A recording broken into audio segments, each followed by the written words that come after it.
चुनाव में इसका असर देखने को मिलेगा? निश्चित मिलेगा। चुनाव में कहा नहीं जा सकता।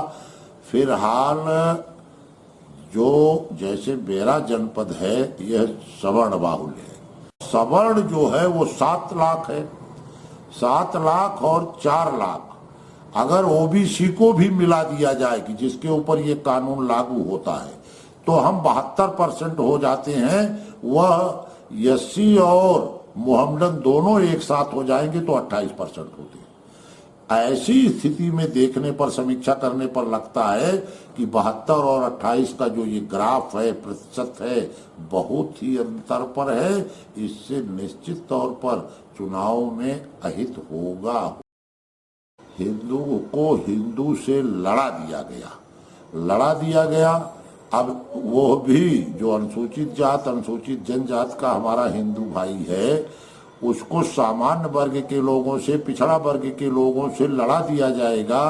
तो पिछड़ा वर्ग और सामान्य वर्ग के लोग यदि इकट्ठा हो गए तो ये जाति जोड़ों की बात चलती थी, जाति तोड़ों की बात नहीं थी। वो तो बात सही है, लेकिन अगर इस आग को लगाया गया और वर्गवाद का संघर्ष देके किया गया तो इसका परिणाम बड़ा भयावह हो सकता है। ऐसा मैं नहीं कह सकता कि नहीं होगा, लेकिन इसका खामियाजा हमारा सामान्य वर्ग झेलेगा।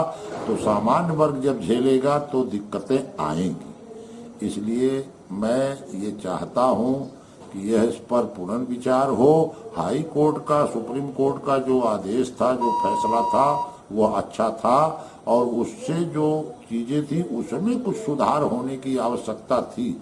लेकिन इस तरीके का अमोघ अस्त्र किसी विशेष वर्ग के, जात के लोगों को दे दिया जाए, उनके हाथ में पकड़ा दिया जाए, जिससे कि 72% आबादी हमारी प्रभावित होती हो, यह नहीं होना चाहिए। जांच होनी चाहिए। उस जांच में जो अगर सवर्ण या जो उसके ऊपर यह एफआईआर होता है, दर्ज हो मुकदमा, वह दोषी नहीं पाया जाता तो एससी जिसने मुकदमा दर्ज कराया है उसके ऊपर भी उसको क्या दंड मिलेगा, इसके लिए भी कानून एक बनना चाहिए जो कि मानवाधिकार के दायरे में आता है।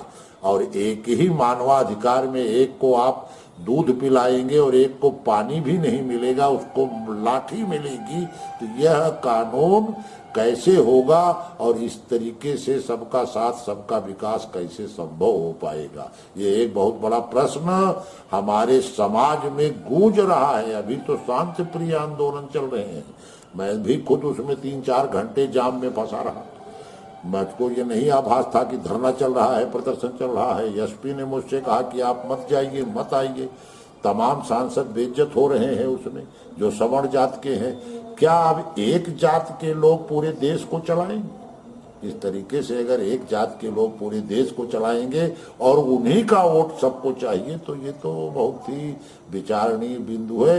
इस पर पुनर्विचार होना चाहिए। और हमारी पार्टी को भी मैं अपने शीर्षस्थ नेताओं से भी आग्रह करूंगा कि एक बार मानवीय ढंग से, जिस तरीके से मानव में, समाज में इसका एक असर है, वह भ्रम लोगों का दूर हो जाए और इसको संशोधित करके लाने का प्रयास किया जाए, जिससे कि एकता और सबका साथ, सबके विकास का जो नारा है वह सफलपूर्वक प्रयोग में लाया जा सके और देश में, प्रदेश में, क्षेत्र में अमन चैन कायम रह सके।